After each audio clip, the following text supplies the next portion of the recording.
I don't know how to. Well, here we go. Good morning. Good evening, everybody. My name is Ben Heltfond. I am the co-author of Our Happy Divorce, and thank you for joining us again for another Saturday night conversation around divorce. I do remiss again to mention that my co-author, my ex-wife, my best friend, is not with us again this evening. It's not because she's given up on us yet, but it's because she's just had some conflicts. But she will be here hopefully next week. Fingers crossed. We are joined, as always, by our partners in crime, and that is the lovely Kate Anthony and Susan Guthrie. Welcome, both you again. Hey, Ben. Thank you for joining us. Both are hosts wonderful podcasts. We've had the pleasure of being on both of them. Susan's is the Divorce Survival podcast, and I'm sorry, I got them mixed up. Kate's is the Divorce Survival podcast. Raise your hand, Kate. And Susan's is the Divorce and Beyond podcast. Did I get that right? That's right. There we go. How's everybody doing this evening? Fantastic. It's going to be a good night. It's going to be a good night. I'm looking forward to it. And I think I just want to preface this, and I think it should go without saying, if anybody knows about Kate or Susan or myself or our guest, that we do not condone divorce. We are not pro-divorcers. Who said that? We've talked about that. Yeah. Yeah. I mean, although we're just trying to find better outcomes for those who choose to get divorced. And it has had a terrible effect on me as growing up with parents that didn't get along and had a high conflict divorce. And the difference between what me and Nikki have and our son and his experience is completely different. I know this is perfect in Kate's wheelhouse, making that decision. Should I go or should I stay or should I go? We will not be playing any more Clash songs because we've already been flagged once. So next week, oh, you know what, Kate, because you're an artist, next week maybe you should sing it for us. Wow. Are you going to play the background for her? I'm going to do nothing of the sort. I'm going to mute my microphone. Actually, it might be the only way you can get me to shut the hell up. But I know, Susan, you're super excited. We all are. But I know that you are about our guest today. She is your bestie, as you so proclaim. But she's also been around this deal for a long time, and 25 years. She's known for her unique, non-toxic approach to divorce. One stat that I found just absolutely amazing is 99% of her cases are outside of the courtroom. And to me, that is where all the trouble really happens. And Susan, do you want to say anything about our guest before we reveal? Our very special guest. Our very special guest. There's something about her that turns me into a 12-year-old because I do call her my bestie. And it's a lot to do with her personality and all, but right down at the core of her, she is a person who drew me in a couple of years ago when I met her, because she truly is passionate in the same way that we all are about a more positive path through divorce and life after. And so it was that joined and combined, synergy and vision that brought us together first. And she's also just truly, people will know, she sparkles and fills a room with sunshine. So I'm very happy she's here. Before we put her on, I just wanted to do this to her.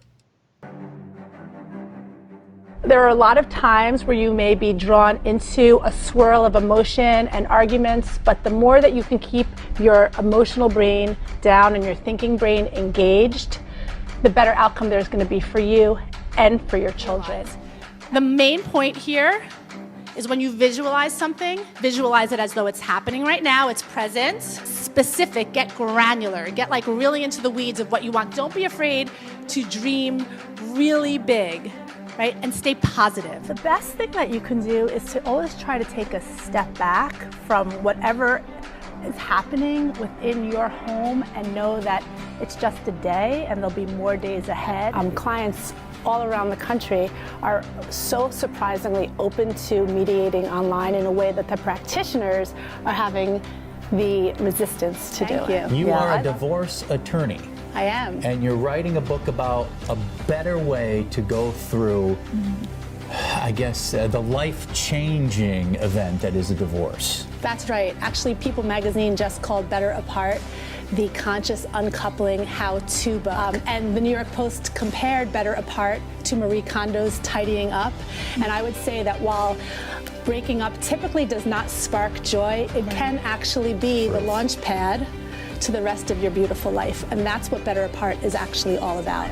So while you might not have a romantic interest at this moment or a connection that you can spend time with right now, this is a great opportunity to take a step back and to maybe notice the things that you can be appreciative of in your own life or in yourself. It may be that your interest and your spouse's interest are actually... Well, I guess the sound didn't go through to the internet for some reason, but thank you for letting us know, Jody. I don't know what happened there, but welcome, Gabrielle Hartley. Thank you for joining us on our podcast, on our whatever this is, live stream.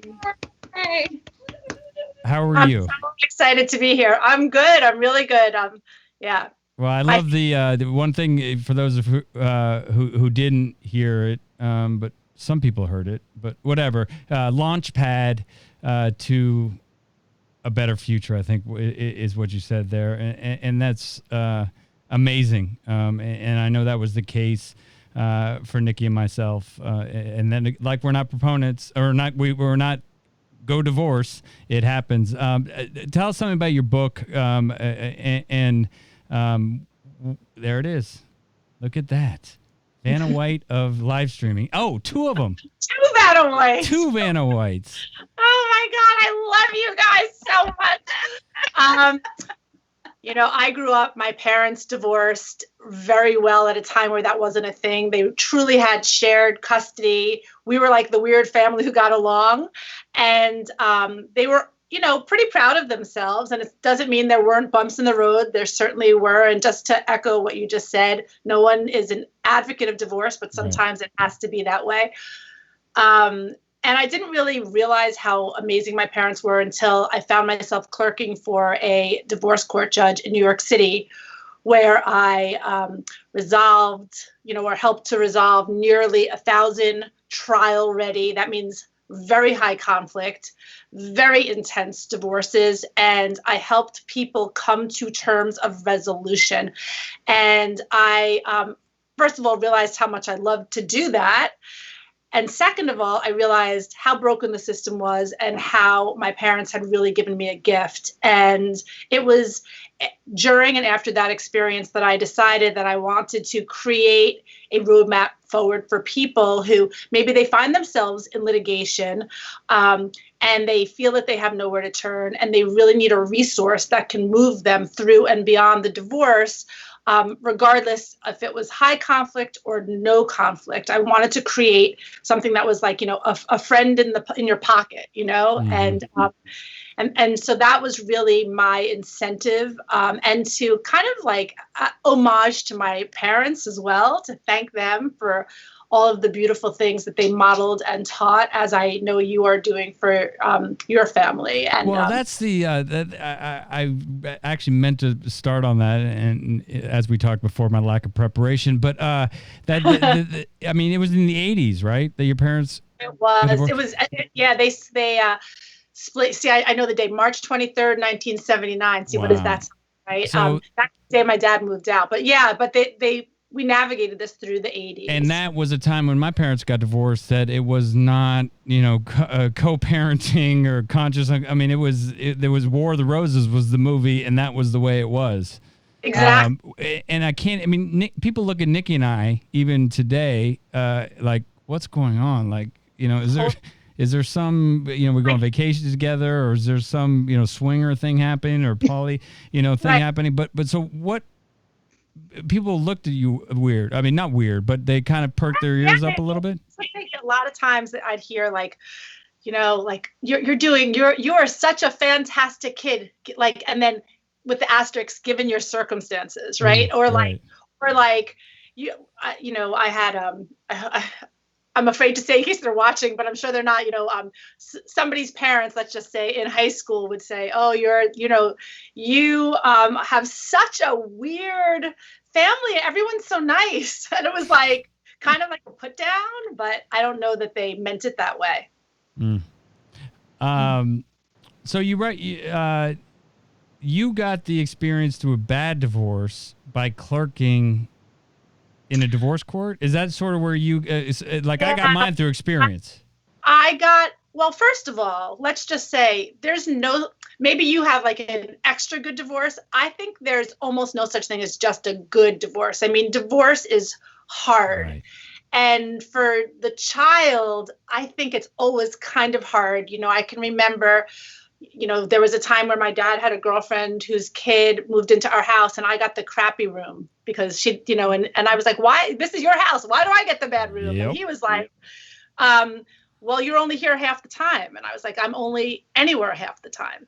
So like, do I not really exist? Right. I mean, it's layer upon layer. So it was a good divorce, but I don't want to pretend that it was like, you know, perfect. And by the way, the book Better Apart is about you being better with yourself, you being a better parent, being more present, being a better person, all these different ways that you can navigate in a more productively. But I got to see how horrific divorce could be when I clerked for the judge. And so what that means, like clerking for the judge, just for anybody who doesn't know what that is, when you go to court, you don't just go to trial, you know, and in New York State, the way it works in many of the courthouses is you actually go in with the two lawyers and the two people getting divorced. And I sat there at the helm of the table kind of saying, you know, this is it. Like there is no pot of gold at the end of this rainbow. Things did not turn out the way that you anticipated.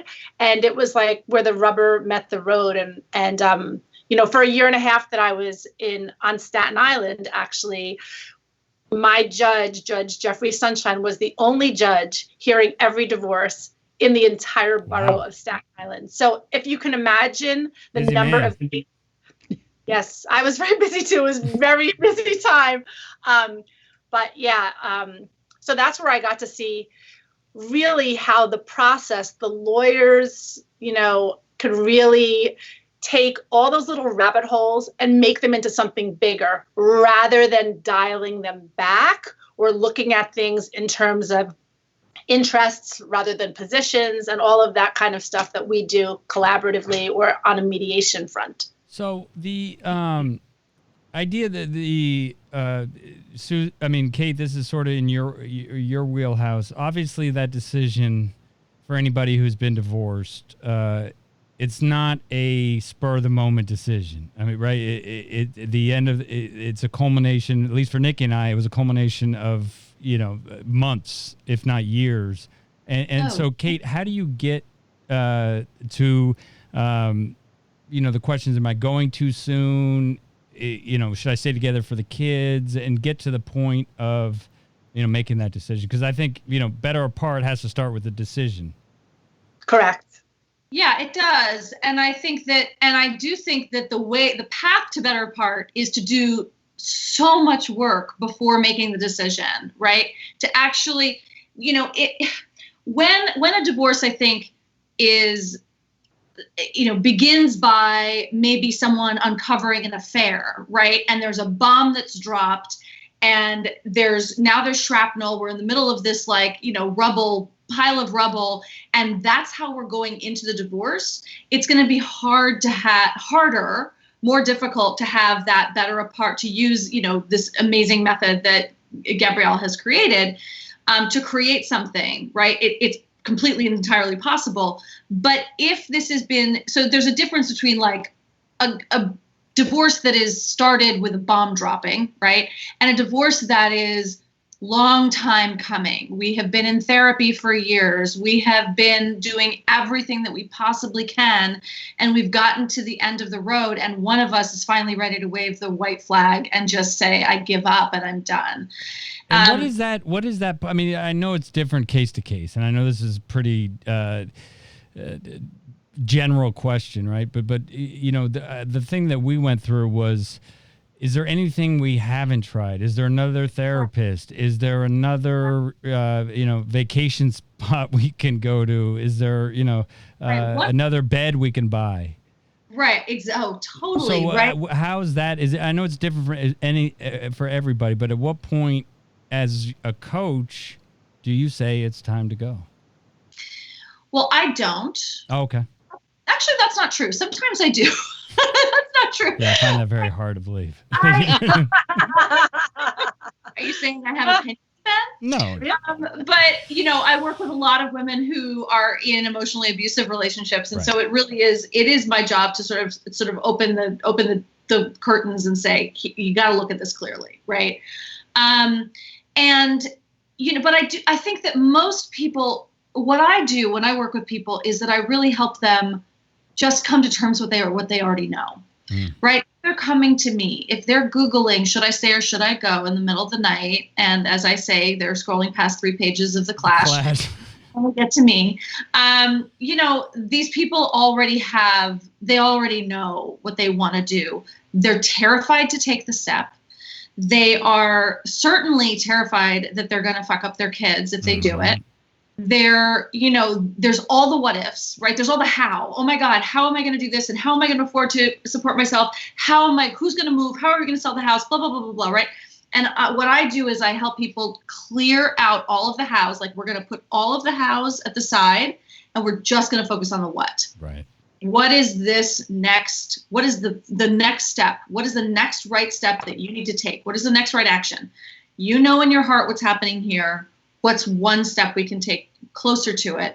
And if you are going through this in a conscious and aware and present manner, and you're not going into it with rage and bitterness and resentment and all of those things, and if you read Gab's book, you're going to be actually walked through that process. I love Gab's book because it's so holistic.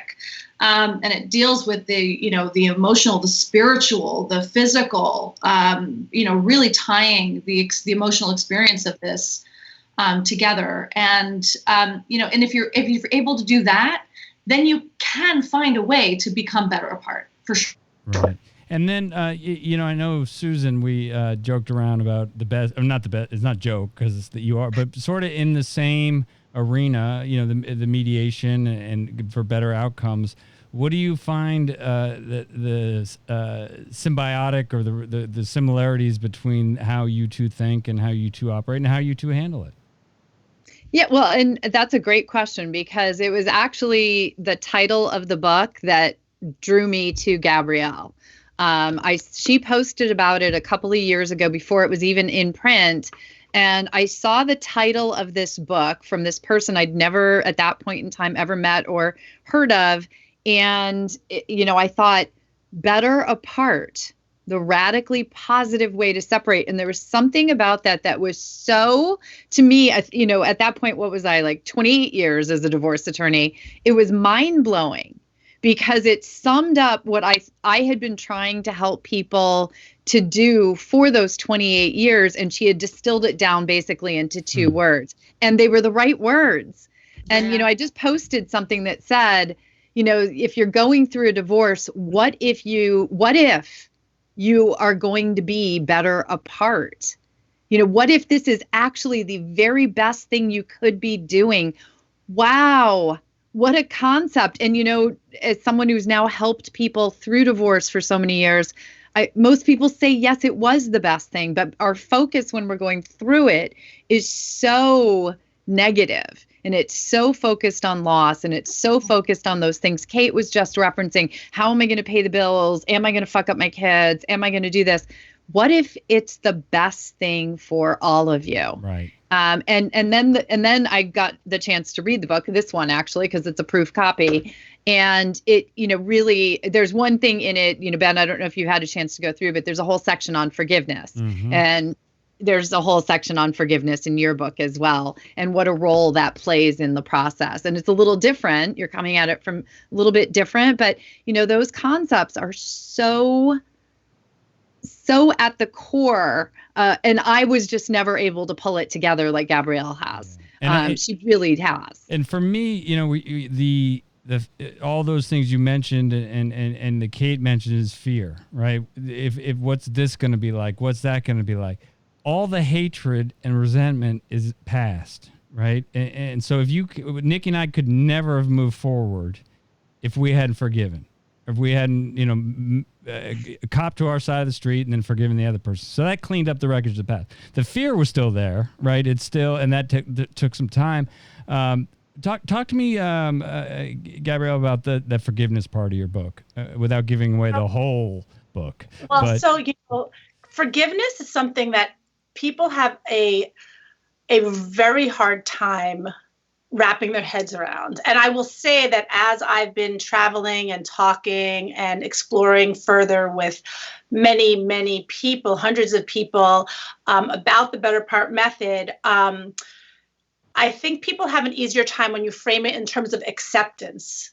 Things are as they need to be in this moment, and maybe accepting that the other person didn't show up the way you needed them to or the way you think they ought to have. But forgiveness is for you. Forgive yourself for still holding on.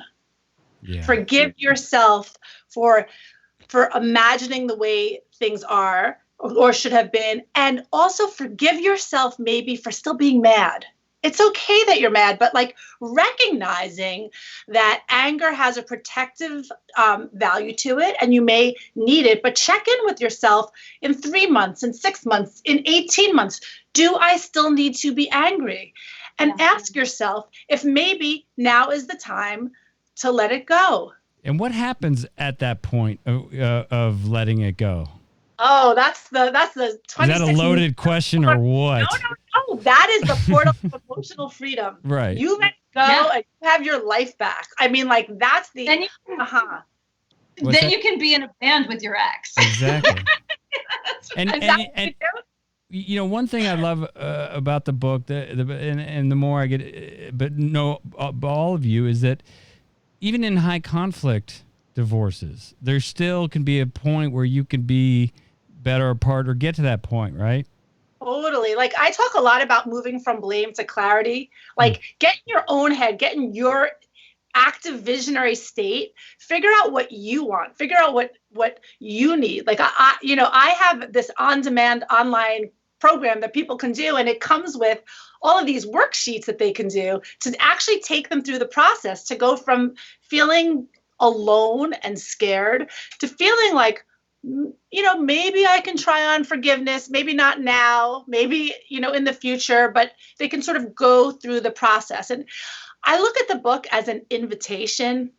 So if you're hearing me talk and you're like, oh, that is not for me, I'm just going to say, you know, just consider that it might have some ideas for you. I'm going to tell you, when the book was in the galley form, I sent a copy to a relative, and her husband, who's in his 70s, read the book, and he called me, and I don't really talk to him much. He's like, oh, I love this book so much, you know.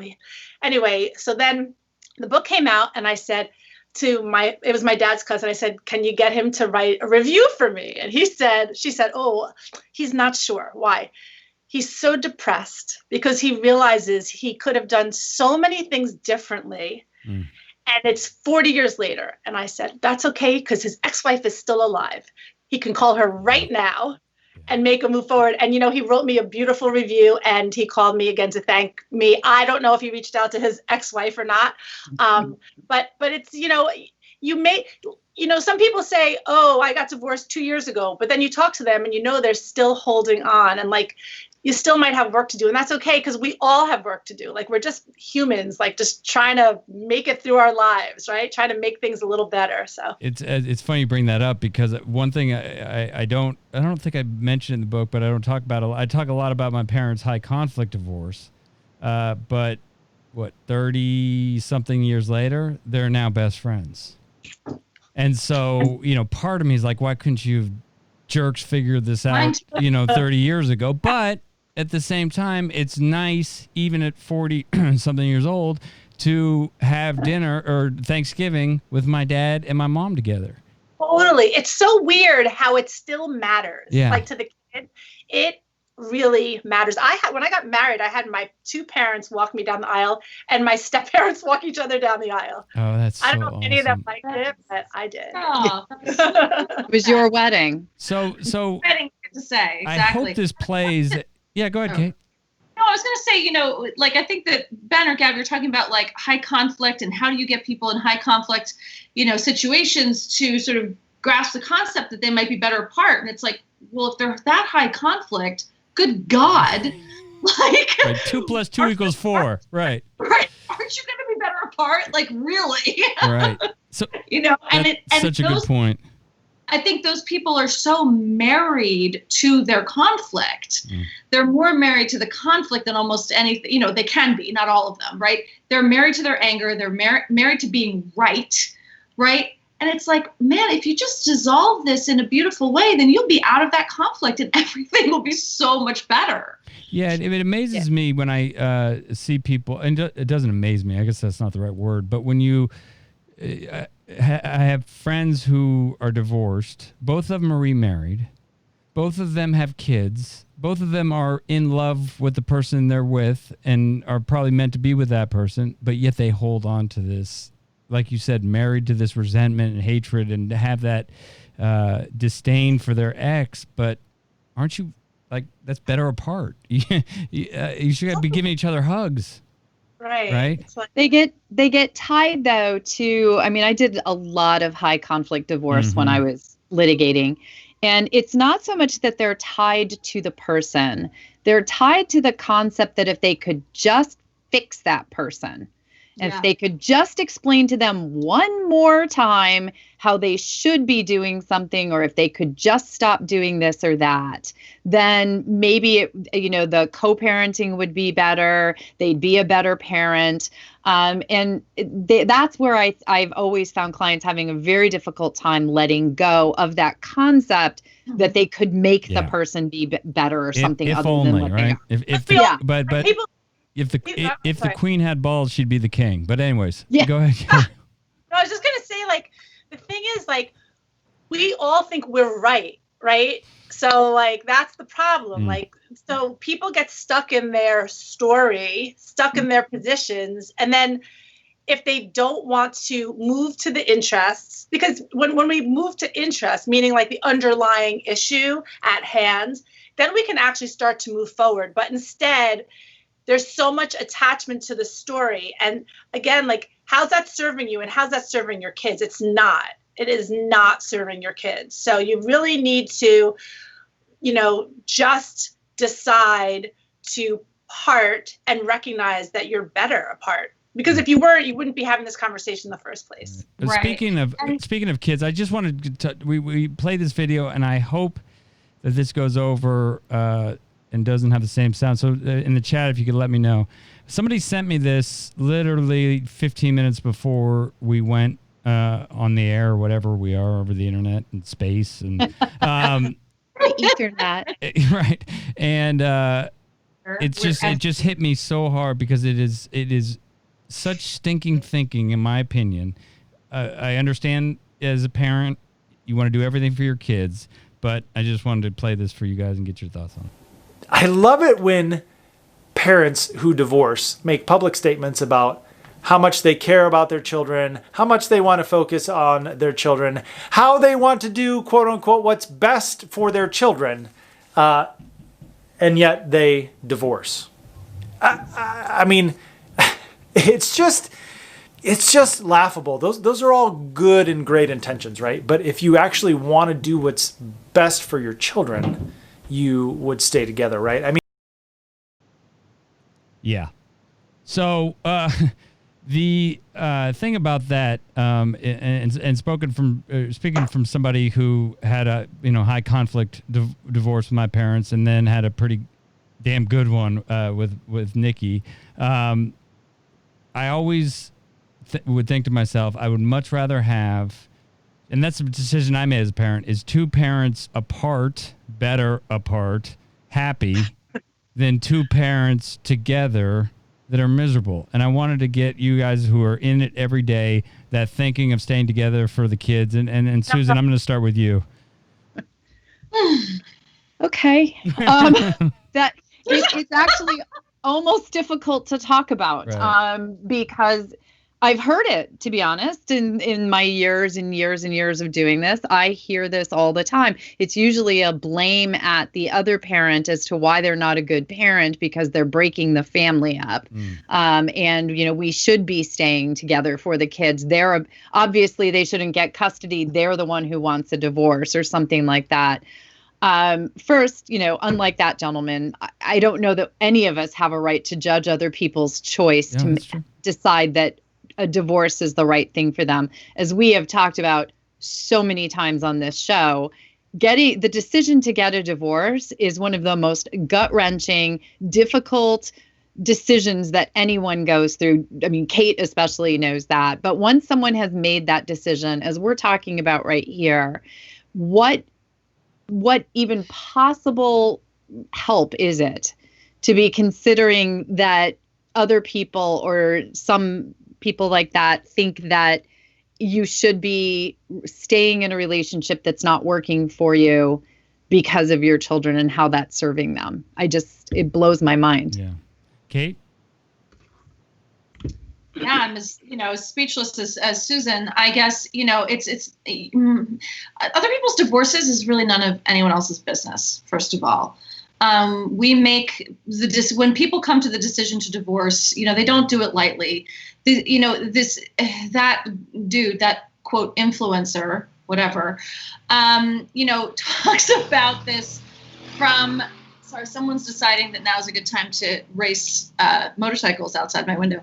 But he's coming at this. It's a very judgmental stance and a very sort of holier than thou. And I mean, if you knew what it took, as I do, because I'm in it every day, for people to come to that decision, to the amount of work and pain, and nobody wants. Here's the thing: nobody wants to get divorced. Right. Thank you for saying. Nobody wants to get divorced.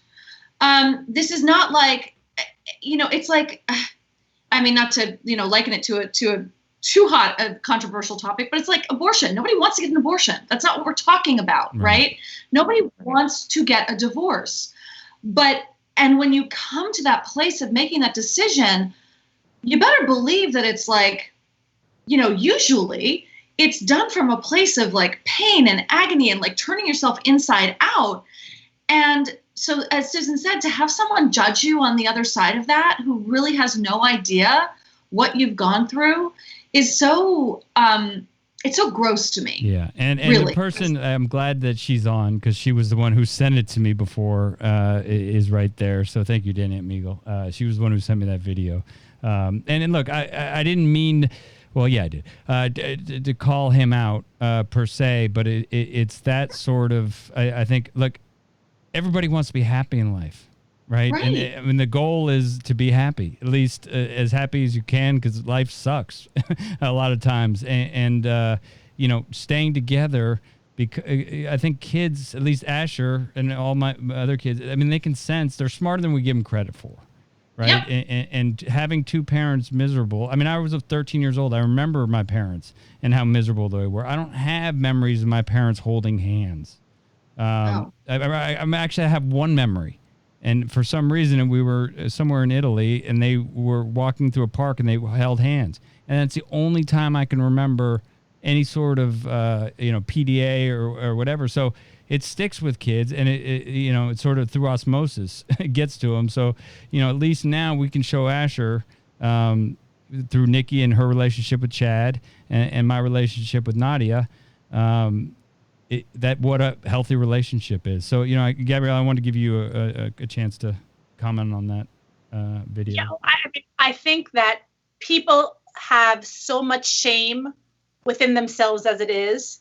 The last thing that anyone needs is more external shame. So just shut your ears, put people on the shelf who are not being kind to you, accentuate the positives in your life. And when I say being kind, I mean who are not shaming you, who are showing up for you. It doesn't mean that, you have to not be friends with people anymore or just wholeheartedly dismiss people who were maybe amazing for you for the last 20 years and now they just can't show up. But this whole living in the shadows through divorce and this whole shame cycle of divorce is so strong within people going through a divorce that the last thing we need is that negative Greek chorus. And I just want to make one other point about children and divorce, and that is that the most damaging thing for children is conflict. Yep. It is not transitions between houses. It is not married or unmarried. It is conflict. It is toxicity. And Ben, like you, I cannot actually remember my parents together. I remember many, many things from when I was a kid. I remember coexisting. The things I remember of us being in the same house, unfortunately, are some pretty volatile arguments that I could, offline do a live demonstration of exactly what each person indelibly imprinted in my mind. But what I do remember is that after the first period of time passed and my parents went through their grieving processes, there wasn't that kind of volatile fighting anymore, and things were just calmer, and it's better. Yeah, it's kind of crazy the way we remember things. I know. And again, it might not be exactly the way it is, but that's the way I remember it. It's not, just to sit here. I want to, can I? Yes, please. Sorry, I didn't know if you were going to move to another topic. Open discussion. But I just want to say a couple things. This is that I agree with Gab. Research has shown, right, that even children, the two separate homes are far better for children than one toxic and unhappy home.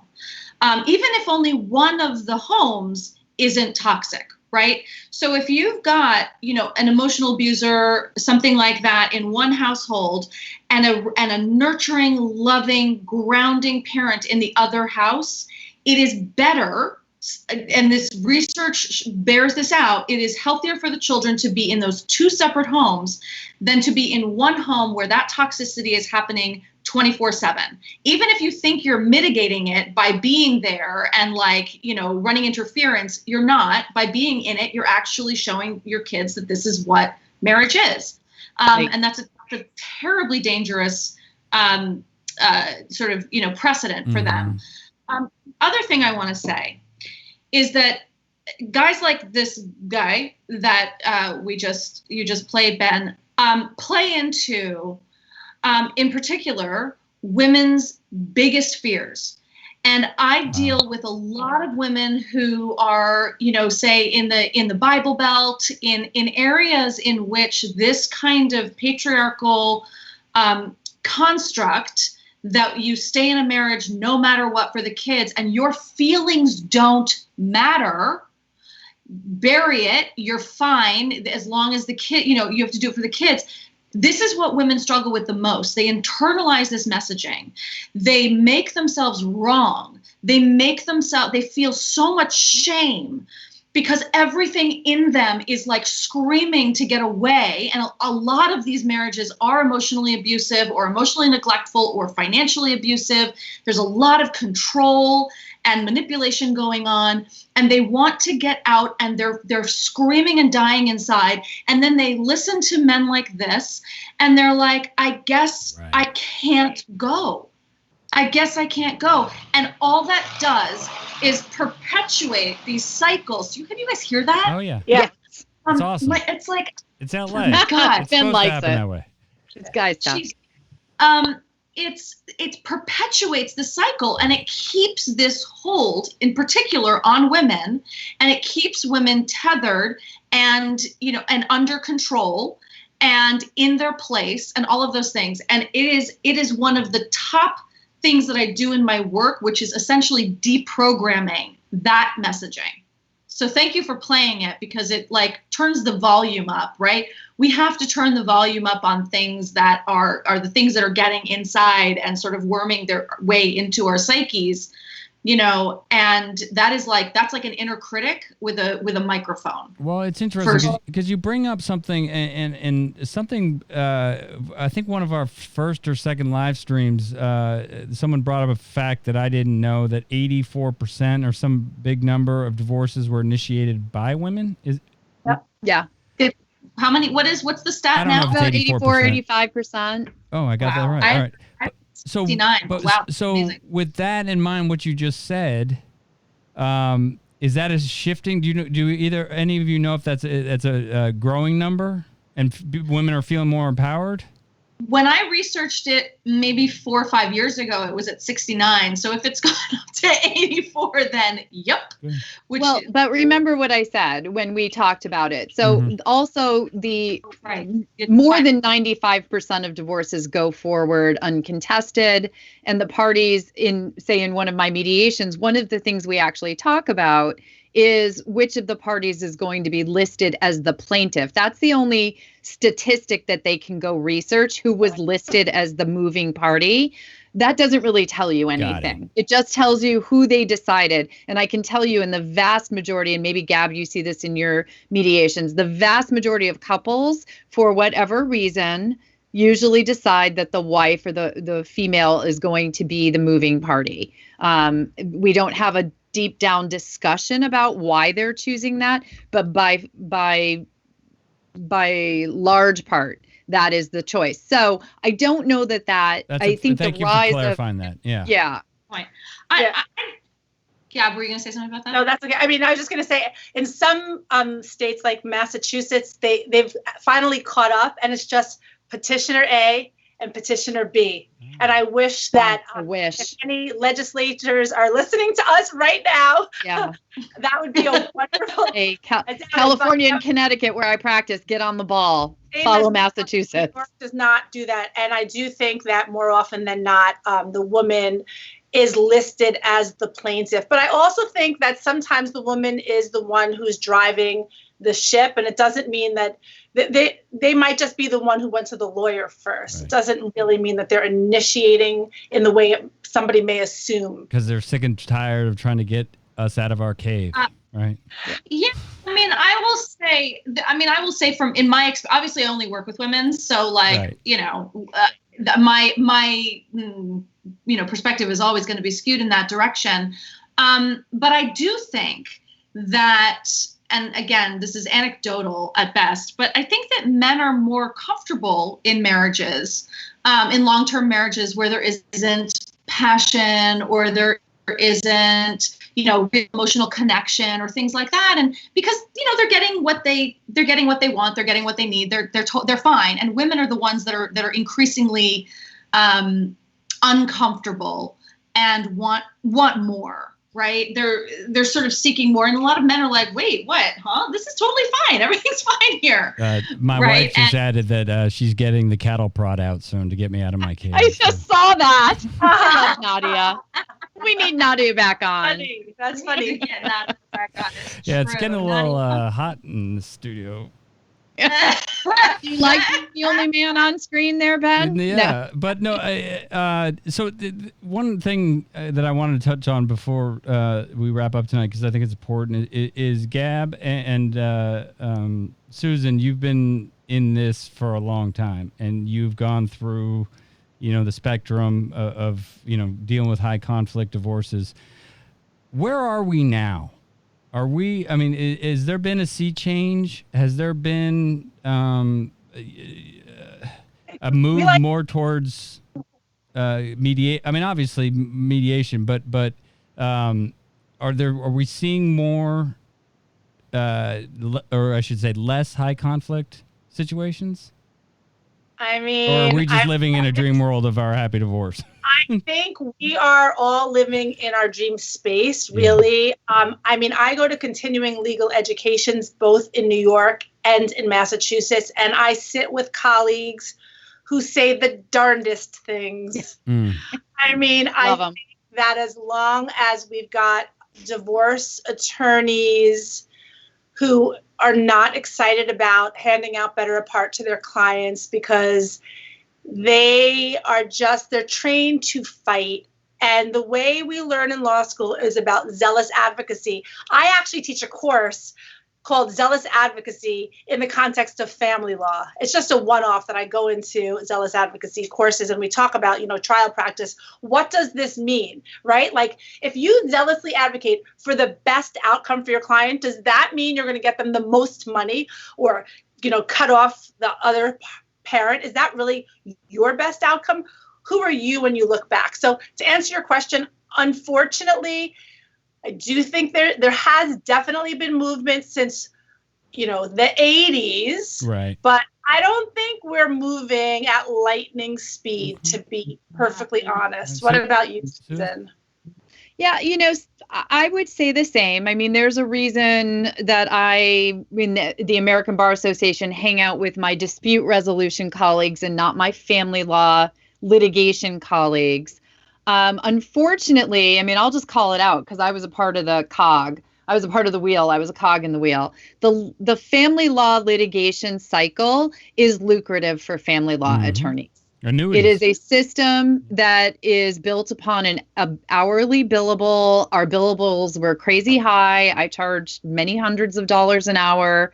And there is not a great deal of incentive for the profession to change. I will say, to the credit of many of my colleagues, Gabrielle, myself, and many others, there's someone watching here today. I just talked to her recently, Claire, who is also making that shift from litigation to more non-adversarial.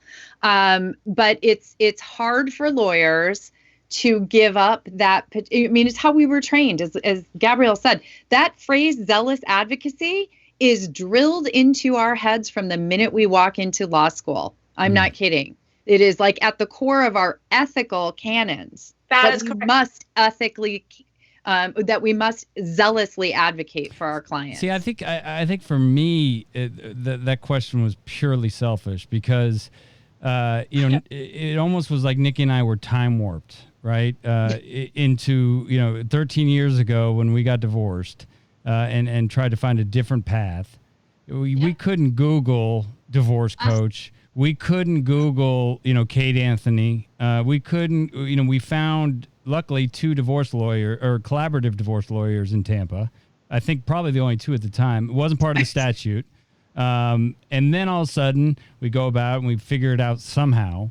And we decide to write this book. And then all of a sudden, we meet people like Kate. We meet people like Everett. We meet people like Susan, and then the list goes on and on. And so to us, it was like, wow, it was like stepping out of a time machine. So, but it is important to realize that there's still that high conflict. But Gabrielle, what I hear too is that even if you're in a high conflict, better apart can work for you as well. I actually wrote it with the high conflict people in mind. It's weird because, some of my divorce litigating, sister and brother lawyers, they're like, oh, I don't believe in mediation. I'm like, this book is not for mediation. I mean, yes, it is. Ideally, you could, of course, use it in mediation. But from like a wholehearted place, I wanted to have a resource for people who are really struggling. And it's a whole procedure of how you go through developing patience with yourself and getting clear and reigniting your self-respect and starting to notice the neutral and then, of course, forgiveness. So, I mean, I created this for high conflict because there is so much high conflict. But, the lawyers who get this book to give to their clients are 95% mediators and collaborative lawyers. It is not the litigators who are buying the boxes of the books. It is the people going through mediation. It is the forward-thinking lawyers. I train lawyers in the Better Apart method all across the country, and they are they come out like they're popping out of a little turtle shell, right? It's like you don't want to be seen as like not a real lawyer. And when you say that you're doing things in a kind way or that you associate with divorce coaches, you get a raised eyebrow, like you're not real. And it's, I didn't tell anybody that I was writing this book until I literally had Gwyneth Paltrow's endorsement on the cover. I had a hard copy, and that's when I told my colleagues, because, it's like mindfulness and divorce and taking care of yourself in divorce, they just don't go hands in hand the way we are trained. Yeah. I'm glad you brought up Gwyneth, because, that was, I got divorced, I think 2 years after Ben and Nikki, and the same thing for us, right?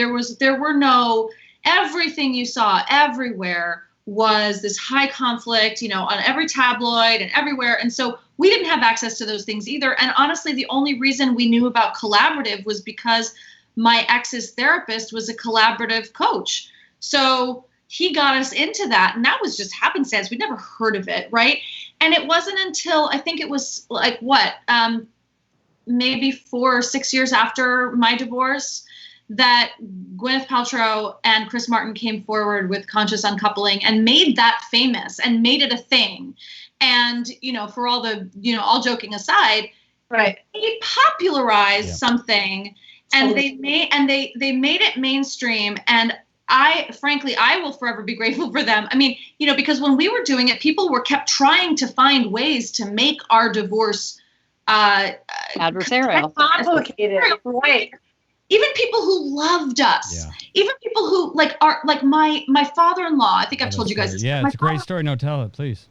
Loves me, and my father-in-law was like, you better watch out. She's going to take you for everything she's worth. And my ex-husband was like, what are you talking about? You love her like a daughter. Like, why would you say that about her? That's not how we're doing this. That's the narrative.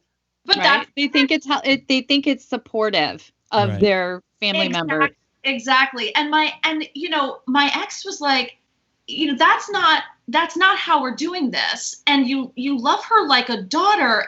But they didn't know anyone who'd been divorced ever. So the only divorces that they knew were high conflict, because they were tabloid ones or whatever, right? Or War of the Roses. Right. And, so, I think we have sort of, Ben, I mean, in many ways we've sort of paved the way, but really I think, this obviously there have been collaborative and amicable divorces as my parents. A time, Talk about paving the ground. They chipped it up and made it ready to get pavement. I feel like, when Gwyneth and Chris Martin came out with the conscious uncoupling, when they talked about it, it was, I think, 2014. And I turned to my husband and I said, I am writing the book that's going to really be the conversation changer, and Gwyneth Paltrow is going to endorse it. And my husband said, go to sleep, Gabrielle. And I was like, oh, those are fighting words. Yeah, but didn't. Now we know how you got.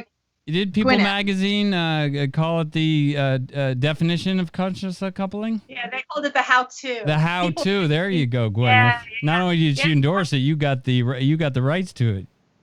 Well, but one thing to remember about when Gwyneth Paltrow came out talking about that, she was ridiculed. Right. She was lambasted. For this conscious uncoupling. People gave her a raft of shit over that. Right. And I remember at the time I was still in the litigation mode at that time, thinking, why are we all giving her a hard time about that? That sounds fantastic. Right. What is that? And so to what Kate said, we all owe her a thank you for being brave enough to come out and talk about something that was not popularized, did not get her positive press, did not bring about. And that's one of the reasons why I think all of us that are sitting here right now are out here so actively, constantly on podcasts, programs, writing, everything do, talking about the fact that it doesn't have to be, whether it's high conflict or if it's just done in the traditional adversarial way. Just because it's done in the traditional adversarial way doesn't make it a high conflict divorce. That's actually, a certain level of conflict for that. But just approaching it as a lawsuit, party A versus party B, is an adversarial process that does not help people restructure their family. Right. It's not geared toward it. It's geared toward, you rear-ended me and you owe me because my neck hurts. That's what a lawsuit is. Yeah, the part I think you put in the chat there, Susan, the marriage story, and when they kept on saying wins and losses, like that's the way I see it, and that's no way of building a family or a better apart situation. I think pop culture and what we see, and actually I didn't want to play what the gentleman was talking about because first of all they asked for their privacy, and I won't bring. But when public figures get divorced and they have, they're out in the public and they have a life and they have all this, it doesn't mean that they can't get divorced too or have problems with their marriage too, and they should be lambasted for it. They should be. Who knows? They could be the next Gwyneth Paltrow or Chris Martin and set a good example of life after divorce. So I have to ask you, Gabrielle, the book and the holistic approach, was that always, since you've been practicing law for 25 years, has that always been? Always been my truth, like always. Like I never really hit a stride in the courthouse because it wasn't in my heart as a person who grew up, I say an adult child of divorce, someone who grew up with parents. I really understood deeply how what I was doing, cross-examining somebody viciously, what it was really doing. And I couldn't ever get with that. And I always felt like that was just, I understand. The way I look at it is like my colleagues, this is going to sound maybe condescending, but it's like they don't understand what they're doing. Like they don't, I grew up half Catholic. What comes to my mind is like, I'm gonna say the expression wrong, but like, forgive him, Father, for he knows not what he does, or something like that, right? And like that's what always came to my mind. And so when I finally was brave enough to say, you know what, I have never had the mind and heart connection around litigation, and I just completely leaned into doing exclusively out of court negotiation, collaborative mediation, and divorce strategy coaching, then it was just an easy flow, then it was just much more resonant with me. But so to answer your question, I spent many years in the courtroom. I argued many cases. I worked, like I said in the beginning, I worked for a judge. I've watched many a trial. I've done many a trial, but I never, ever, ever was really a trial attorney. And even saying that now, I'm like, oh my God, I just outed myself. Well, like we try to keep this to an hour, and we're right on that number because of respect to everybody's time. Where can people find you, Gabrielle, on Instagram, the whole deal? So Gabrielle Hartley ESQ is a way to find me on Instagram, Gabrielle Hartley ESQ. If you're interested in reading the Better Apart blog or engaging in any of my services, buying the book, taking a masterclass, becoming a certified Better Apart practitioner, just go to GabrielleHartley.com and you can find absolutely everything you need, as well as links to all the rest of my social media.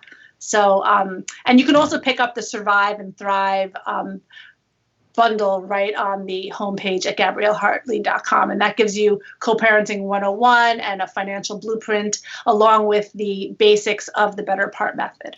And it is quite a robust website, and I learned a lot from it. I did do a little prep for the show, but and they can get the book on the website and on Amazon and where books are sold. I mean, it's HarperCollins. They can get it at any bookstore. Ask your local bookstore to order it. I like to support local bookstores, but yes, of course, Amazon, Barnes and Noble. I think on my website it links you to one somewhere or the other stores. Yeah. All right. Write a review. My other.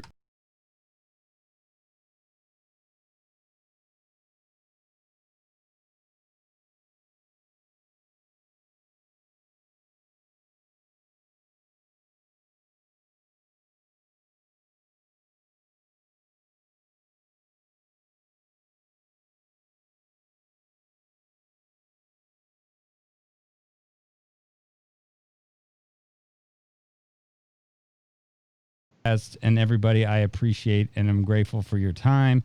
I hope we helped somebody out today.